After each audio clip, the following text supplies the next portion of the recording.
All right, let's get our other Facebook groups in here before it's officially time to go. Got some spinning wheels going. 1 and 2. There we go. Welcome in, welcome in, welcome in. It is Tuesday morning, the 8th, and it's time for an episode of Broncos for Breakfast. Scott, we have actual football just 4 days away. How you doing this morning? I mean, Friday, right? Friday, we got Broncos preseason Cardinals. That Real sounds excited. right. I look at enough teams and I get them confused. I got them confused yesterday when I said one of them was playing Saturday. I'm like, no, that was a different team. All confused. But that means there's lots of football headed our way. Yep, lots of new football and a lot of big football news this week too. Obviously, the Broncos, the offense has been picking it up a little bit. It sounds like Justin Simmons hurts his groin, and so hopefully will be a little bit better. I want to give a shout out to Cam Parker. I saw a tweet saying Justin Simmons can have my groin if it'll get him back out there. So I was like, oh, freezing, come on. But no, it's football is coming back, and huge news in the football landscape too with the inevitable dissolution, is that a word? That the Pac-12 RIP with Washington and Oregon off to the Big Ten, and then Arizona State, Arizona, Utah, and Colorado to the Big 12. Football, it's always changing. It'll continue to change, but man, what a seismic change in all of football. I know this is a Denver Broncos show, but like that's going to impact all of football, I'm assuming, going forward. So worth talking about. I just wonder, I mean, they've got that unholy coalition between the NFL and NCAA, but now they're, in a sense, will be in competition with players because they'll be paying, everybody will be getting paid. So it could be more of a relationship like we see with MLB and the NCAA, where the MLB doesn't really care about they're in competition for players. So instead of, yes, go to our feeder programs for 3 years and then you will be drafted, maybe they have to draft them and then try and sign them. We'll see. It's kind of a mess. I just wonder for like who really survives outside of the top 40 programs now that it's turning into professional football. It's going to be interesting. It sounds like the Sauron's eye now falls on the ACC and Notre Dame as well, a big chip to potentially fall. We'll see what happens there. And also had heard that the Big 12, kind of a pretty savvy move by the Big 12 here. The teams agreed to have less revenue share bringing in these teams, so they're all going to be making less money, less piece of the pie to bring in these 4 schools from the Pac-12. But doing so is kind of a move of self-preservation because they were worried that if we didn't take these teams, ACC could, or the Pac-12 could as well. So they're eating up what they can. And I know they're talking about a Power 4 being the case now in with the Pac-12 falling It apart. makes sense 15 years, 20 years ago to say, let's go to 4 16-team leagues and you run the playoffs out of there. But who knows? Anyway, everybody wants to talk Broncos here. That's what's stacking up here, Nick. Absolutely. But interesting and glad to see what's going on. Not glad, but interesting to follow. And I wanted to give a shout out. I know we have some Oregon State and Washington State fans in here. I'm not sure about Cal and Stanford, but I wanted to give some condolences to their football programs because I am not sure what it means to those programs. I guess you might be joining the Mountain West here and running those things pretty well. But interesting landscape of college football and always worth talking about because this is a Broncos show, but we talk a lot of college and draft as well. And this is going to impact those conversations without a doubt. So let's say hello to some people in here, bringing it back to the Broncos. Kevin Gray, morning, Nick and Scott. Big Mile High salute, Broncos country. Denver Broncos for life. MHH for life. Game week. Good to see you. Good to see you, Kevin. Dave Glassman's in here. Good to see you. Donald Willison, morning, Nick and Scott. Hope you're doing well, Donald. He says, I do think that Russell will have a year for himself. Anyone who's had a naysayer and has pride will do everything they can to prove themselves. I hope so. I also hope that, he's been in the spotlight long enough now that he just needs to kind of, circle the wagons and pay attention to himself and his team, not pay too much attention to what's going on outside of his own craft and work, but hoping that he does have a bounce back year. What does a bounce back year look like? Is he going to return to the Hall of Fame trajectory, or is it going to be better than what would you say last year? Bottom 5-10 quarterback in the NFL last year? Probably around there. I mean, it was bad. Passing game, you can say that pretty well. There's lots to blame, so, but you can say without fail, bottom 10 passing game for sure. Yeah, not a good time last season for the Broncos and Russell Wilson, but hopefully this year will be better. And if not, changes will come from the head coach who does not accept failure, I guess is the way to put it. He knows what good quarterback play looks like, and if he's not getting it, I don't think he is too small of a man to sit there and be like, oh, that's Russell Wilson. We can't do anything about it. He don't care. Sean Payton don't care, I don't think. Troy Bauer coming in, our first super chat of the day. Thank you so much, Troy. $9.99. Troy always comes in with a $9.99, and I'm really loving the. Is that a?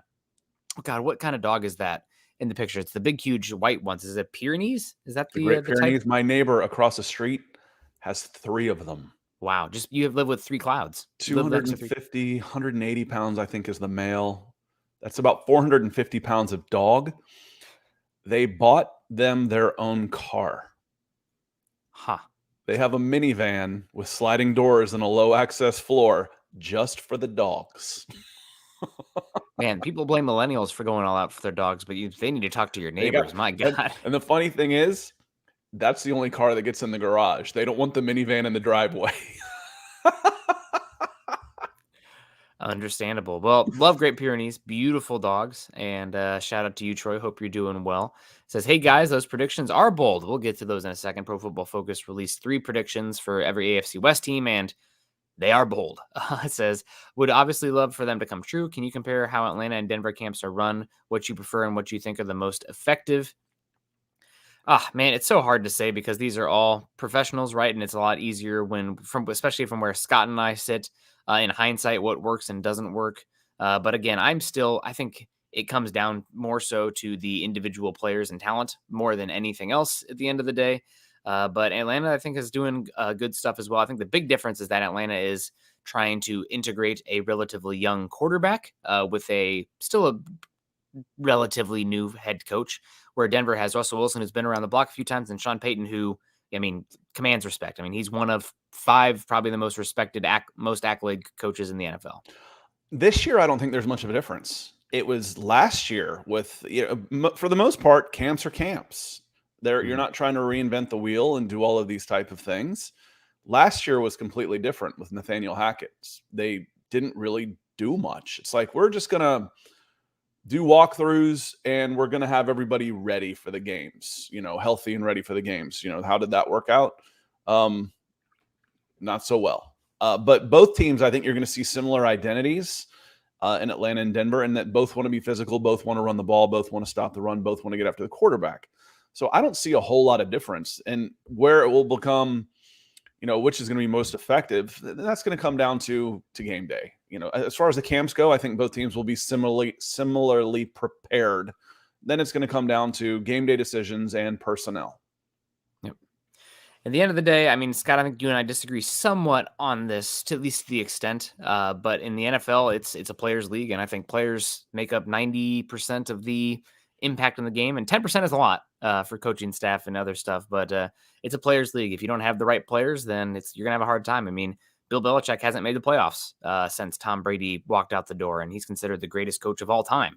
So obviously the rise of Josh Allen and the Bills, but again, comes back again pointing to the players. But if you have totally incompetent coaching staff, then it's gonna be hard. Your assumption on that is that the coaching should be fairly level at a high level across the board, and it's not. It's not. You've you haven't had to face one of the dregs franchises for a long time. It's like, well, these guys get all these high draft picks. How come they suck year after year after year after year after year? And it comes down to bad ownership making bad decisions for money. But that comes down to players and increasing the players. My thought on this was, this goes back to, was Sean Payton worth a first-round draft pick? There isn't any first-round draft pick that you were going to get that was going to make a bigger impact on this team than Sean Payton. You couldn't convince me that. There's just no way. Even going up into the top 5, but certainly not in the bottom 5 of first-round draft picks. There's just no way you were going to be able to convince me that this Denver Broncos team would be better with a first-round draft pick than they would with a rookie head coach and instead of Sean Payton. But we will see. I want to continue on here because Sean Payton may fall flat on his face. It may blow up on him. This is a very similar group of players, to Nick's point, who have not had a lot of success in their history, and they may tuck tail at the first sign of adversity. They've done it before. I don't expect that to happen, but when we start going through what could go wrong, that could go wrong. And then they're going to blow this whole thing up, and you're going to see an entirely new anybody that's got 3+ years of tenure on this team will be gone. It Yeah. will be a total. We've talked about the nuke button a lot if this season goes bad, and it won't be Sean Payton. It'll be the rest of the Denver Broncos. Donald Willison Jr. coming in. Appreciate you coming in, Green. He says the doldrums are finally over. Football is finally here. Who do you think will make the team as an undrafted player? I think that's a fairly easy one, Nick.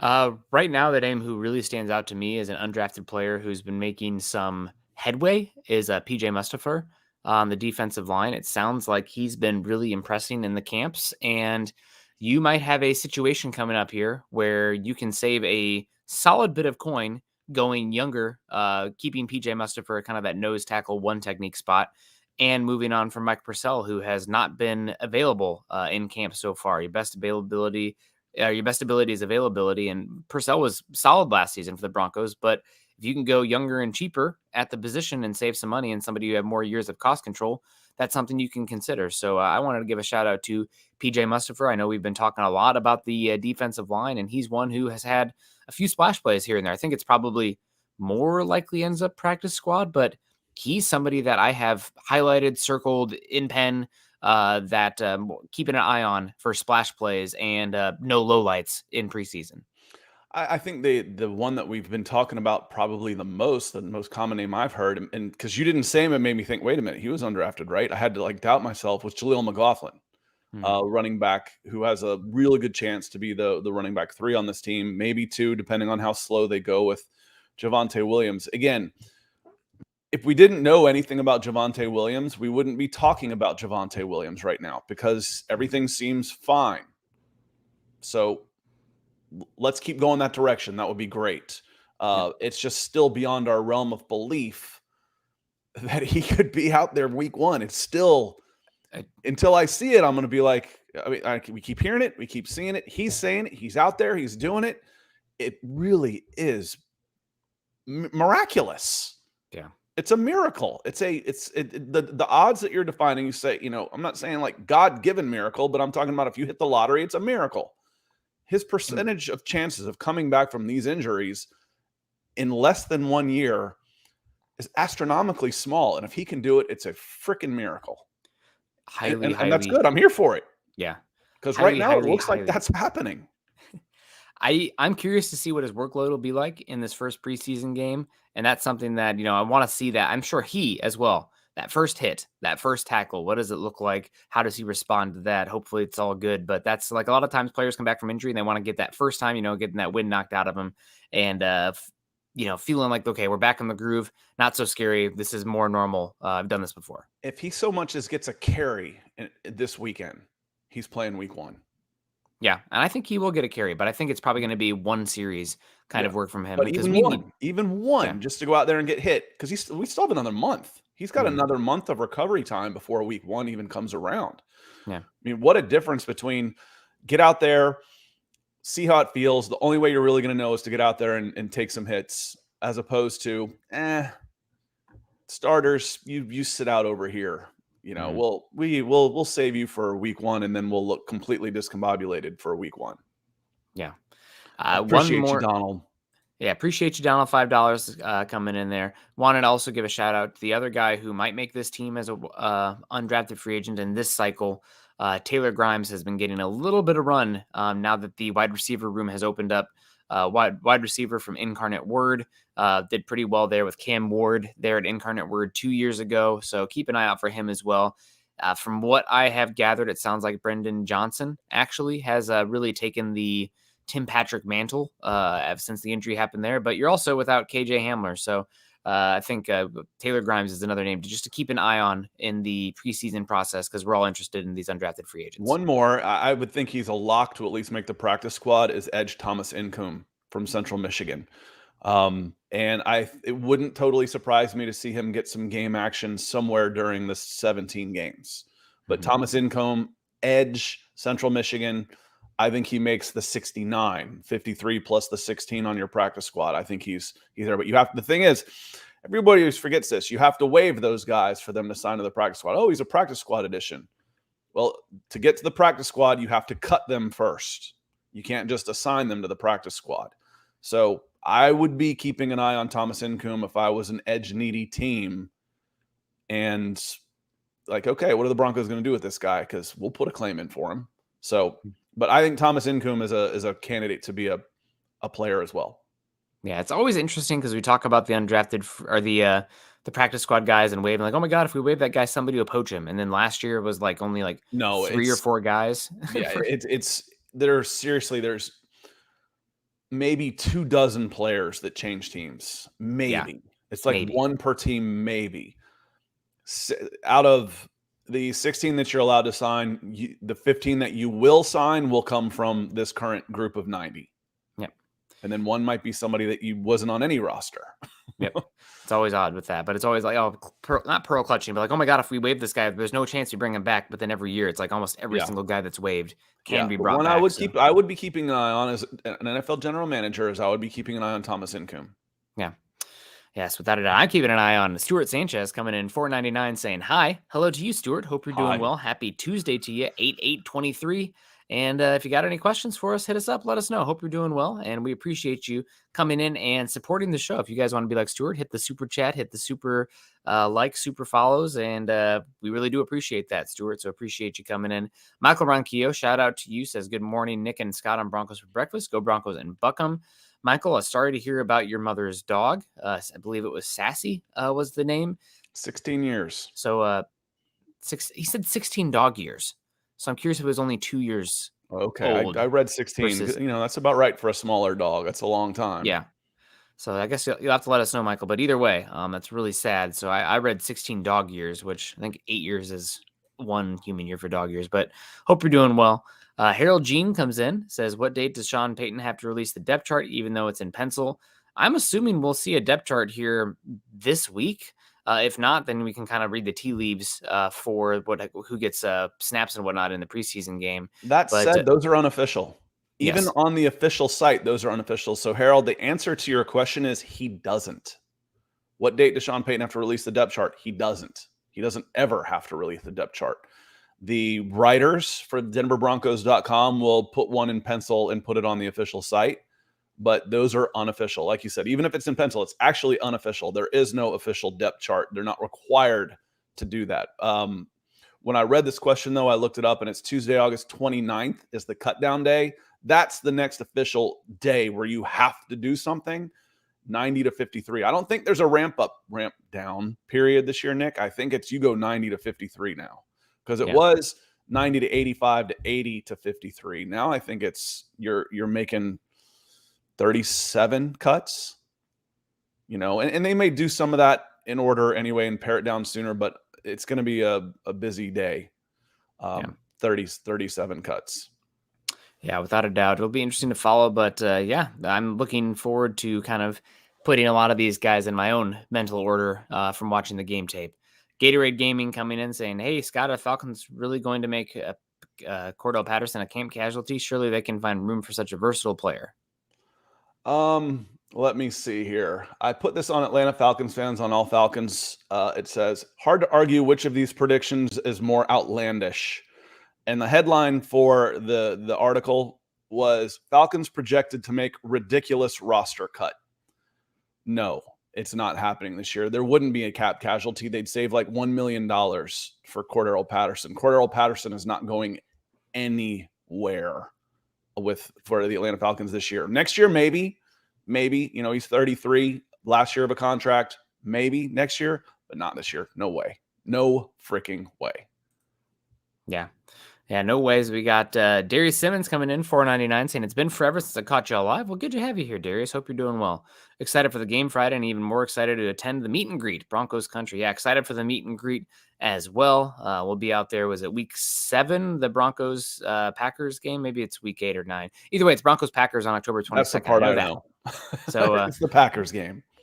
Gonna see the Packers. That'll be a lot of fun. Big historic franchise and the Jordan Love era. So hope Broncos. I mean, we're too far away to say it's a must-win game, but sandwiched between the 2 Kansas City games, Denver better damn well win that game is all I can say. So hope it's going well for them at that point. Going well is Daniel Swoford coming in here. $10 super chat with no comment on it, but we appreciate you. And a comment here says, saw Jared Allen was at practice yesterday. decked out in Broncos gear. Was he just visiting or working with Broncos in some capacity? I'm sure he was just visiting. And I don't think he's got his official contract or anything. But shout out to Jared Allen. Always appreciated the Chiefs trading him away to the Vikings because he was a fun player, and I did not enjoy him beating up on the Broncos quarterbacks and enjoyed him much more in Minnesota. No, and I think Daniel was asking if he was getting a job, not necessarily a place on the team. So I haven't heard anything. We haven't, listening to the pod last night, being in the chat, there wasn't any talk of him possibly coming in some sort of advisory role. So don't know what's going on there. Where did he go to college? Idaho State. I think he was like a long snapper and a pass rusher. Okay. He was a small school guy. Yeah, I mean, there's another guy. You're too young. You still might have heard of him. It was a guy named Kevin Green. Was a walk-on punter at Auburn and turned into like Hulk Hogan. I mean, just a monster. He was an LA Ram for a long time. Probably is in the Hall of Fame. Very similar type of path like that. Yeah, Jared Allen, fun player, a lot of good personality. Always thought he was a very good player and underrated overall. Darius Simmons says, did we hear anything about the Shelby Harris visit? Did it go well? I have not heard anything about it, but the fact that it's happened and there's been no contract yet makes me think that the door is open, but definitely nothing progressing. Now, if the defensive line gets beat up by a terrible Cardinals offensive line this upcoming week, then maybe we see some moves happen there. But the fact that he was Shelby just went up. Yeah. Oh, well, maybe. I think I'll come in for 2. We'll offer you 175. And then after a Bills-like performance last year, I want 2.5. Yeah. The only thing that Peyton said after that about the Shelby Harris visit was, yeah, he's a good player. He's local, so it makes sense. So he came in. We'll continue to look at some guys. That was basically all he said about it. So not much there. Doesn't mean it's over. Doesn't mean no. Just might mean not yet. And it might mean no, but there's no real news there yet, Darius. Yeah, nothing yet, but we'll keep an eye on it and see how everything's going there for the Broncos. Good at Gatorade Gaming, good to see you. Chase Wellner, hope you're doing well. Mark says, starting to get real excited, loving Sean. The new coaches demand excellence. Do like that as well. Alberto's in the house and morning all, just worked 10-hour night shift and now came straight to the day shift, running on 2 Red Bulls and hoping for you guys to keep me up. Let's have a good show today. Broncos for life. Well, make sure you're getting food and water as well, Alberto. If you're sacrificing sleep, at least get some sustenance and don't just live on those Red Bulls. I have a family member who's big on the energy drinks, and let me tell you, kidney stones. So sounds like you're working maybe healthcare. That's a lot of those shifts like that. So take care of yourself too, Alberto. We appreciate that. And hopefully this can be a little bit of an energy boost for you too. Jeremy, Sean, morning fellows, actual football will be played this week. Sean Payton era is upon us. Good to see you, Jeremy. Always want to say hello to everybody come in. You don't have to give a super chat for us to say hello in here, but if you do give a super chat, we'll definitely say hello to you in here. Chase Wellner, you guys are buying the hype on Benito and Cooper. Scott, I'll kick this over to you. Nick Benito and Jonathan Cooper have had very good camps, reportedly, especially in pass rush specifically, and a little bit of optimism for the Broncos' overall depth in the edge rushing room, which was a major question mark entering this offseason. So I would have to quantify this. It's like the same thing when someone says, well, that guy's overrated. Okay, well, what do you rate him? Before I'm going to tell you if he's overrated or not. I had that a lot of doing that when I was ranking players. So in this one, what is the hype? Do I think Benito and Cooper can be better than they were last year? Yeah, I do. Now, is the hype that they're going to come in here and be the second coming of Von Miller and be destroyers? No, I'm not buying. Can they be 7-sack guys? We'll see. Am I buying that? Not yet. Not yet. I want to see. I've got to start seeing it, and then I'll buy in. And even then, it can be close. Who was it? Malik Reed? He was an 8-sack guy a couple of years in a row, right? Yep. Couldn't get a job. So again, when you're in training camp, there's always balance.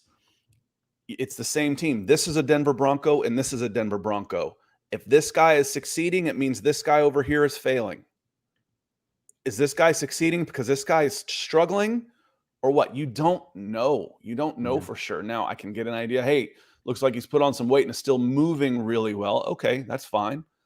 But until you start going against guys who are going to earn a paycheck on Sundays, and that doesn't necessarily mean preseason, that are trying to beat you, you really don't know what you've got yet. And even then, it can take a couple games.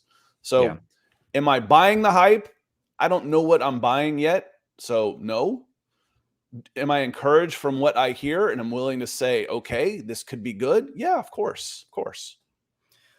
Yeah, I'm buying the hype to an extent. I've definitely been a Nick Benito, not a detractor, but very harsh on him because I thought his run fits and edge setting were so poor that it made him a very tough player and a tough player to evaluate and find a pathway to the field. But what he does very well is he's a very bendy, twitched up pass rusher, loose hips, flexible, and can get after the quarterback. There's value in that. But what is the long term starting value for an edge at that?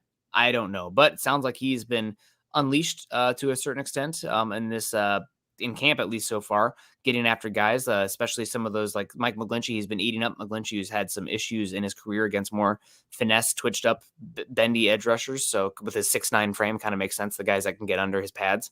But I want to see what it looks like in a game setting because in practice, it's a very artificial setup scenarios. And in a game, let's say you see number 42 out there and it's 2nd and 6 and he's out there against the right tackle. Well, you know what I'm doing if I'm the quarterback there?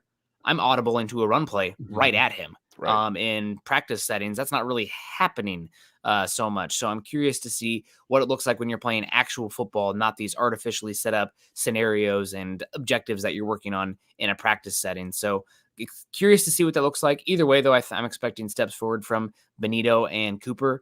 I don't know if with either of them, I don't know if I still feel like either of them are good starting caliber options. But as far as guys that are in your rotation of edge rushers that you have there, along with Frank Clark and Randy Gregory, assuming that they continue to stay healthy, that can be a pretty darn good 1 through 4. You don't have a dominant, all-pro straw that stirs the drink kind of guy on that defensive front, but you have some talent there and some depth. So I'm excited to see what Cooper and Benito can do. Again, I'm going to be very much paying attention to the defensive and offensive line in preseason this year. And just to highlight the point I was making, here comes Kevin over on Facebook asking, morning, guys, how are you feeling about our tackles? Hearing they are having a tough time in training camp. Well, Kevin, are they struggling just because they're being put in tough situations and they're being challenged? Lots of one-on-ones, no help, no running game, and this is what we want to work on? Or are they struggling because the edge guys, Nick Benito and Jonathan Cooper, are having outstanding camps and they're unblockable? You just don't know. You don't know. Again, I'm going to work on, coaches are going to work on what they need to work on the most. And that usually means failure to the point of failure. It's like, listen, we're not running the ball. Okay, well, we're going to run the ball a lot in this, and we're going to make it hard to run. I'm going to stack the box with 10, and you're going to have to run the ball. Well, they can't run the ball at all. Well, they're facing a 10-man front. Okay? I mean, I just encourage everybody to hedge everything you hear about training camp because it's Bronco on Bronco. And until it's Bronco on someone else, you don't know what you've got for sure. I know what I've got here in Jonathan, though. Jonathan comes in, made me laugh while I was reading. Says, I became a dad a few months ago, so I'm finally up early enough to catch you guys live. Well, appreciate it. I'm glad you're here. That said, I'm listening on headphones because I don't want my daughter's first word to be Iowa. Go Appreciate Hawks. you guys. Might be special teams. It could be special teams. Trenches. Any of those things would be good. So, Jonathan, congratulations. Appreciate you being here with us. And I hope it's your first is nice and easy. I think mine was sleeping through the night at 8 weeks. My first one was, which was really, really nice. My second has been a pain since birth, but the first was really easy. So congratulations, man. And appreciate you being here with us. And go Hawks. Got to get him a little Hawkeye helmet or something. Good morning, Broncos country from Bama X. Hope you're doing well. We appreciate you coming in. Saul's in the house. Good morning, Saul. Appreciate you. Elliot is crazy. Says good morning. Char Baldwin, always appreciate Char coming in with a coffee cup. Says good morning, guys. David Youngkin in the house as well. Good to see you. Pearl Heater. Good morning to you, Pearl. Hope things are going well. And Zach Powers, of course, too. Morning. Trying to catch up and say hello to everybody. Scott, you can tell the season is right around the corner because the chat is popping, as are the super chats. Gary Palmer coming in here saying, good morning, Nick and Scott. Is there anyone flying under the radar that we should keep an eye on? It does seem like Brennan Johnson is a name to keep an eye on. We were pretty hyped about him last training camp. He was kind of an undrafted free agent. Like, oh my gosh, this guy's making plays left and right. And opportunity knocks now that there has been unfortunate injuries for the Broncos at wide receiver.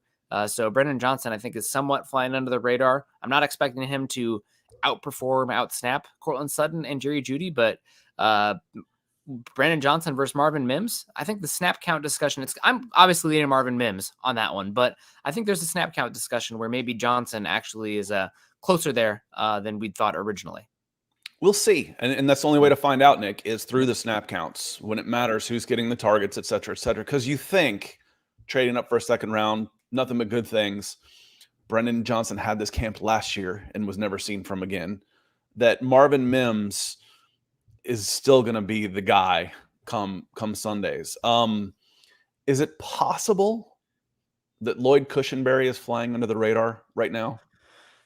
I mean, he has an opportunity and he's got nowhere to go but up. So I'd say quiet. Yes. Yeah. Quiet is a good thing right now if you're Lloyd Cushenberry. It's a really good thing. You're not saying, my God, they can't get anything done because the center's getting blown up. Listening to his press conferences, I did 3 videos on Mile High Huddle YouTube, so check them out. But one of them was his praise for his new coaches. He's like, one of them was a center for 14 years. And some of the stuff he sees and some of the stuff I do, and watching some of the stuff that they did in New Orleans, I've watched every game for like the last 15 years.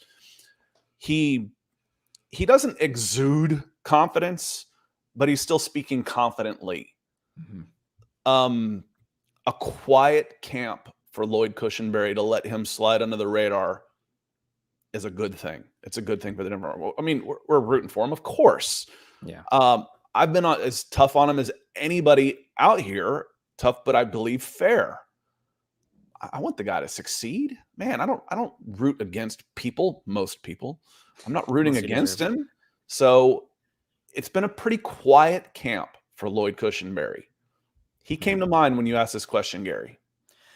And Scott, it comes back to the point you made twice today already about the zero sum of what it means. Quiet camp. Well, is that because he's finally, figured it out? And, he looked big up there. Let me tell you that in the press conference. He looked like pretty broad shouldered out there. Well, Maybe I know. that anchor we talk about strength. I'm sure this guy can bench press a truck and squat a house. Yeah. I mean, telling him to get in the weight room would be silly. That doesn't, playing with power is different. That becomes natural strength.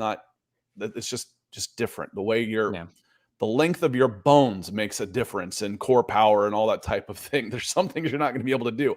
I don't have any doubt. You've never heard me say he needs to get in the weight room. No.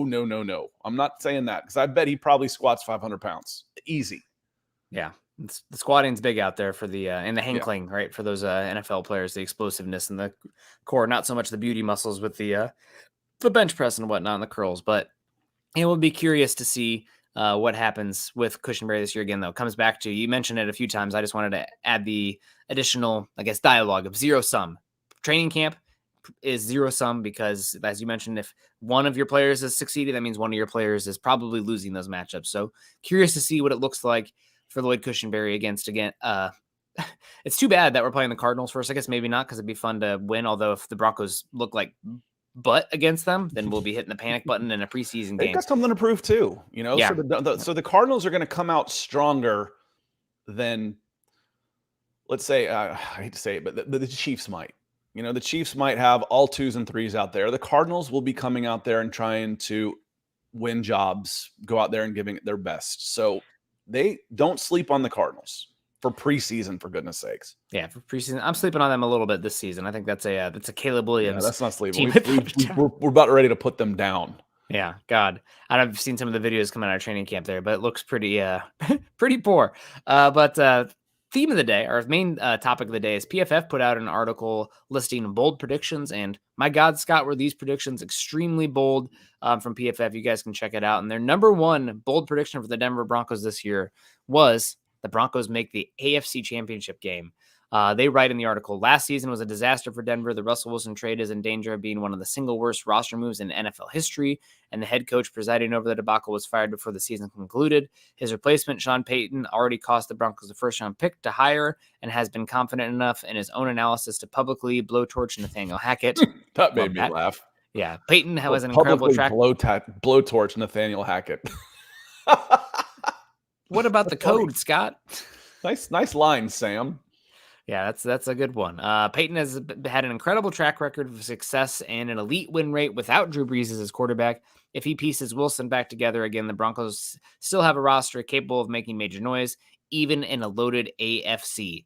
So what a bold prediction. I think that making the AFC Championship game is a little bit too bold for my take. I would sell this. I think it's probably maybe if I was putting odds on this, maybe 3% out of 100, 3% chance of happening, 3 to 5%. 30 to 1. I bet the odds aren't that good. I bet you they aren't as well. Because, I mean, as the last sentence said, the AFC is loaded right now. So, question for you, though, Scott. What is more likely? The Broncos not win the AFC Championship, but make the AFC Championship game, or the Broncos win the AFC West? Because AFC West, it might be easier to get hot. Yeah, I think the path to the AFC Championship game will be easier than winning the AFC West. And this is assuming, it's not whoever the backup quarterback for Chiefs is, because Mahomes. Think of it like this: we were doing predictions. There were one of the shows we did, and it was if you do this, I think it was Thomas was saying, if they do this, that means they've taken over the AFC West. And I think it was 12-5, or it may have been 11-6 was a prediction. If that means that, I'm like, wait a minute now, y'all. 11 wins. No, 11 wins would not have won the AFC West in the last 6 years. It wouldn't. I mean, you've got the Chiefs there at 14-3, 12-5, 14-2, 12-4, 12-4. And then 2017 was 10-6, and then 12-4 again. So what's more likely? You go 10-7 and get a good draw and win 2 games in a row, or that you're going to have to go 13-4. I think 10-7 and winning 2 playoff games is more likely. However unlikely, I think that's more likely than this team going 13-4. And that still might not win it, Nick. Yeah. It could take 15-2 to win the division. It very well could. Now that said, if you're winning the division, it probably means that you're beating KC at least once, so you're flipping a game on their schedule and your schedule. But the one thing that makes me curious about this, and they put a little protections in it if we were betting, is that if Mahomes goes down like week 2, then open season. Then I might completely change my discussion here. I almost want to put a disclaimer down here. Yeah, it's like every prediction assumes no injuries, because you can say that every time you make a prediction. But specifically, how many yards should Russell Wilson have? Well, assuming he doesn't get injured. Yeah, that's a disclaimer for every single prediction. I think you have to say it, though, with Patrick Mahomes, because, again, number 1 player in the NFL top 100. I mean, he's one of the most valuable players. If he goes down, then the division's wide open. Yes. Until we see otherwise, pencil the Chiefs in for 12 to 13 wins. Yep. So a very bold prediction here in this article from Sam Monson, I believe is who wrote the article for PFF. Sam Monson. So Broncos making the AFC Championship game. I do believe that the Saints made the NFC Championship game in Sean Payton's first year as the head coach there. I could be mistaken. But there is a track record of that. It's just the AFC is such a gauntlet. I mean, we obviously talk Chiefs in here, but the Bengals are unbelievable. Chargers still have Justin Herbert. Jacksonville's a rising. Jacksonville's a rising monster. I mean, just the Ravens are still good. It's going to be the Bills, of course. So it's still going to be pretty darn hard. Haven't had a losing season in 20 years. Yeah. The Dolphins are pretty darn good as well with what they can do. I mean, it's pretty someone's got to go down, right? I mean, unfortunately for Denver, the last 6 years, it's been the Broncos. The Broncos were in that conversation before that. Now it's time to take your place back. Yep. So we'll be curious to follow how they do, but that's a pretty damn bold prediction. And if the Broncos are doing that, Sean Payton can blowtorch whoever he wants. I don't call it a prediction until someone's willing to put their money down on it. Yeah. Otherwise, you're just saying, hey, this could happen. It is called bold predictions for every team for a reason. I know. So number 2 on this list, Denver signs a veteran running back before week 1. So I don't know how bold this one is, but let's get into it. All of the reports surrounding Javonte Williams are positive so far, talking about a miraculous comeback and recovery. For him to be ready to go and effective in week 1, given the severity of his knee injury, would truly be bordering on miraculous. That's a word we used on here a few times about this. But anything short of that would give Denver real incentive to sign a veteran to cover in the meantime. Samaje Perine is a nice addition as a third down back, but the team doesn't have any proven running backs to cover, any proven Williams cover as a bell cow if he can't hit the ground running from his recovery. So saying the Broncos will sign a running back, there was a rumor this week that from Mike Florio of NBC Sports that if Josh Jacobs became available, the Broncos would be interested in signing him. And there are other running backs still available as well. So I think it's certainly possible the Broncos could still sign a running back before the start of the season. And there's still a number of running backs out there that could provide value if you're not 100% good to go with Javonte Williams. Yeah, I don't expect that to happen either. So I call that still a bold prediction. They did sign cover for, and I know he hedged this, so he got into it. They did sign cover for Javonte Williams. It was Samaje Perine. That is your veteran cover. So now, is he a proven bell cow? No, but what's a bell cow back these days? Ezekiel Elliott, Christian McCaffrey, 25 carries a game. No one's getting 25 carries a game. I think it's more about the touches. Given the usage of the pass game. So like Christian McCaffrey and Samaje Perine would qualify for the 25 touches. But there's like 5 guys in the league. Yeah. So you've got cover. You've got to have 2 backs. Right now it's Samaje Perine. And if it's not Javonte Williams, obviously, then do you feel good about a second back, Jaleel McLaughlin, Tony Jones, someone like that, until you get Javonte Williams? And again, no setbacks, assuming no setbacks. It's just on the standard timeline of Javonte Williams. But right now, Javonte Williams miraculously looks like he's ready for week 1.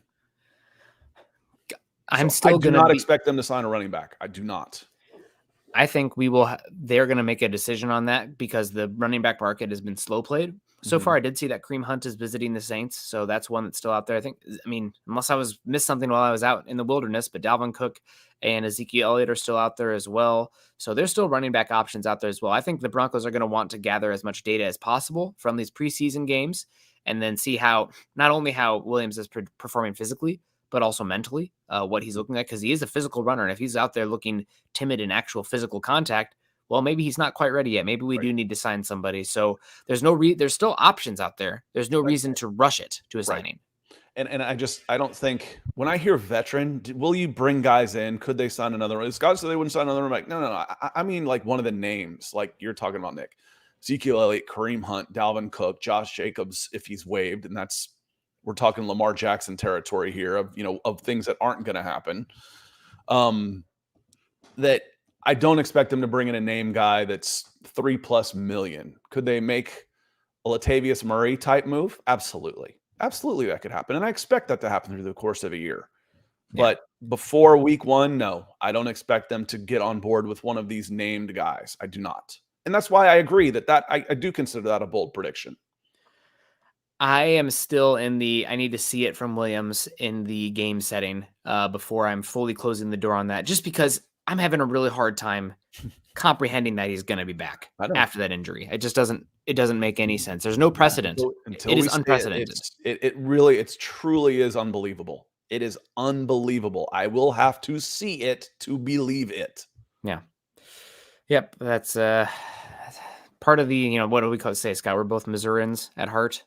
Show me state.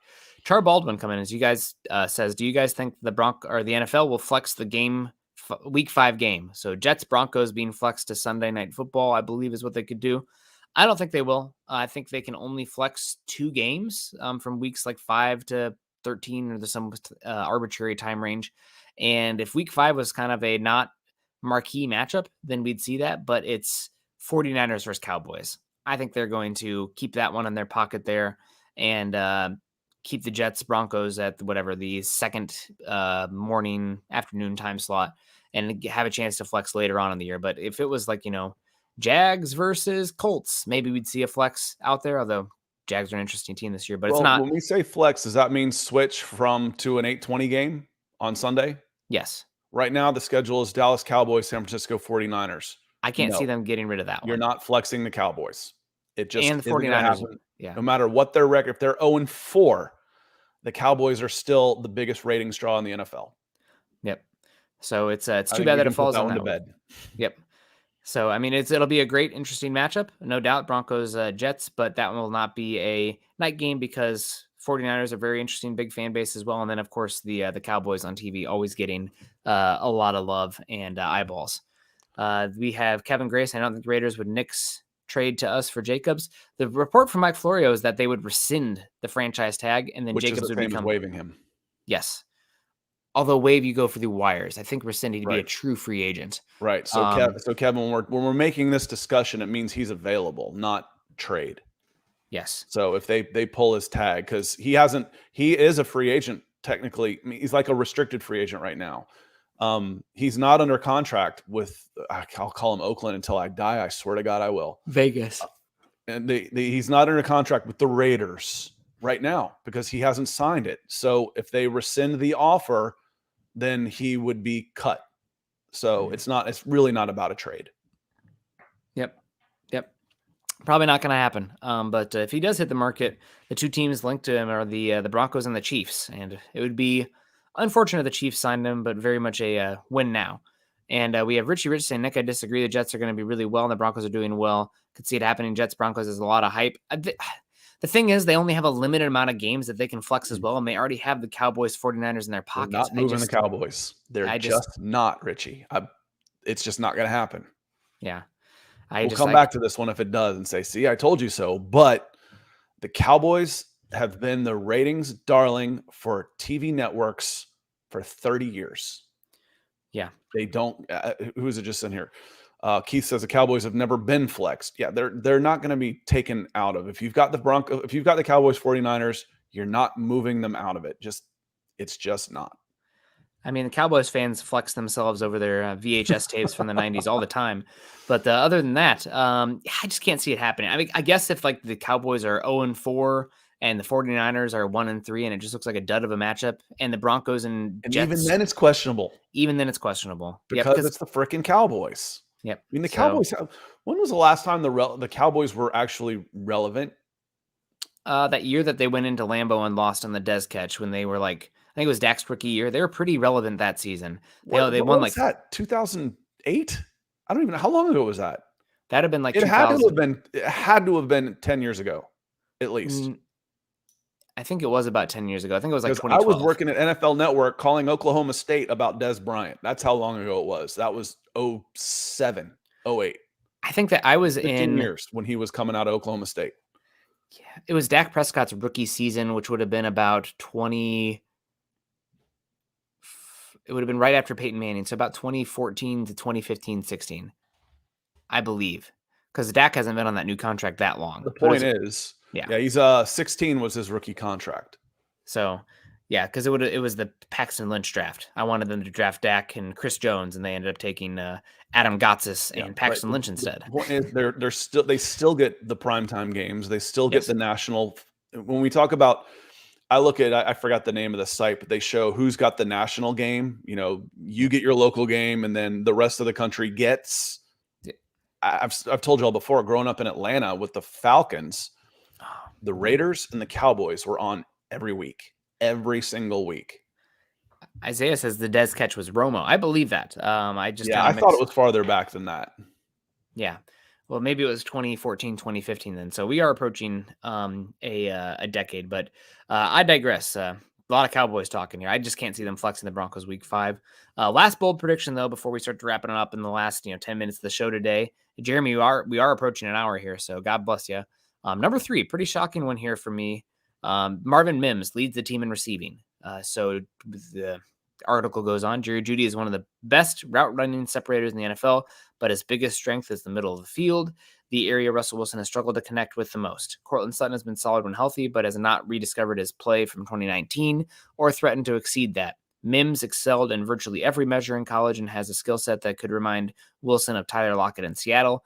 Mims generated 2.7 yards per route run last season. All 6 of his touchdowns came on deep strikes. So Marvin Mims leading the team in receiving. I don't know if this is the boldest of all the takes. I think the boldest is probably the AFC Championship one.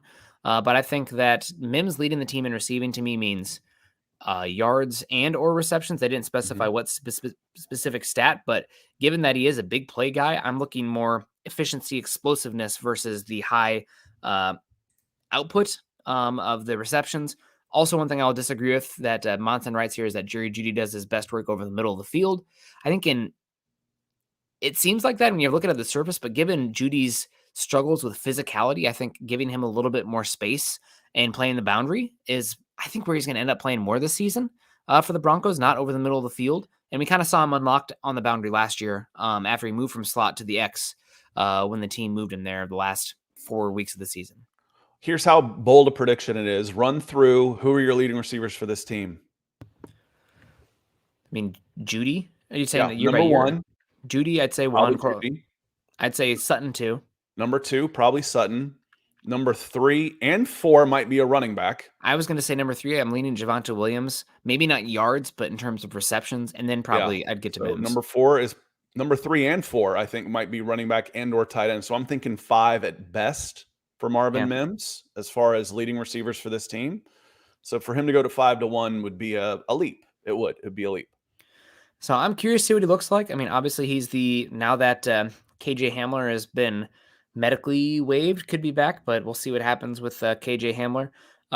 Mims is kind of the guy who plays that skill set. Also the fact that Sean Payton traded up for Mims. I mean, that speaks loudly to their value of what they think of him. So we'll be curious to see what the role is, but the fact that he's leading the team in receiving in this, I think it much more likely to be yards than it is receptions.